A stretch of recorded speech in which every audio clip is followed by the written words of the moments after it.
তো নমস্কার বন্ধুরা, সবাই কেমন আছেন? চলে এসেছি আরও একটা নতুন ভিডিও নিয়ে। আজকের দেখুন না, মানে কালকের বিকেলবেলা 4:30 নাগাদ এই যে দেখুন কাল বৈশাখীর তাণ্ডব শুরু হয়ে গেছে। এখন তো প্রত্যেক দিন হচ্ছে, বিকেল হলেই ঝড় উঠছে আর বৃষ্টিও হচ্ছে। তো এই যে মেয়েটা দাঁড়িয়েছিল, ওকে ডেকে নিলাম, এত বাজ পড়ছে তাই ওকে বললাম যে ভিতরে চলে আয়।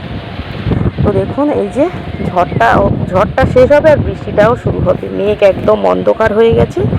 এই যে বৃষ্টির সময় দেখুন এখানে কই মাছ উঠেছে, 3টে কই মাছ ধরেছি। তো বেশ বড় বড় সাইজের কই মাছগুলো তো পেটে ডিমে একদম ঠাসায়।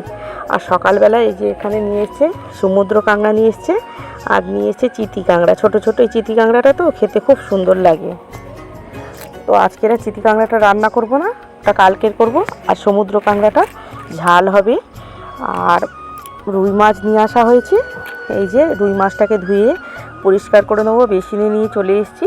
তো রুই মাছটা ঝোল হবে পটল আলু দিয়ে, আর একটু ডিমও হয়েছে। আর কই মাছ, যে 3টে কই মাছ, ওই 3টে কই মাছের একটু তেল কই করব, আর একটু ঢ্যাঁড়স ভাজা হবে, আর একটু মুগ ডাল দিয়ে আম ডাল হবে, আর আমের চাটনি হবে।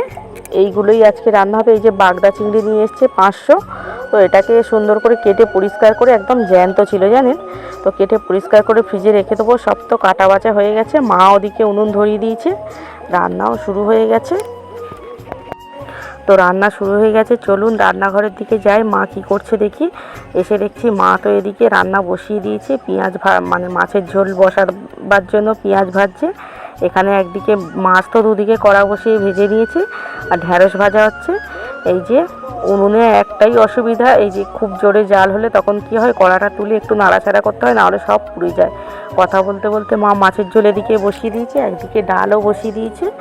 এই যে আম দিয়ে ক্যারি পাতা দিয়ে সুন্দর করে মুগ ডাল বসিয়ে দিয়েছে।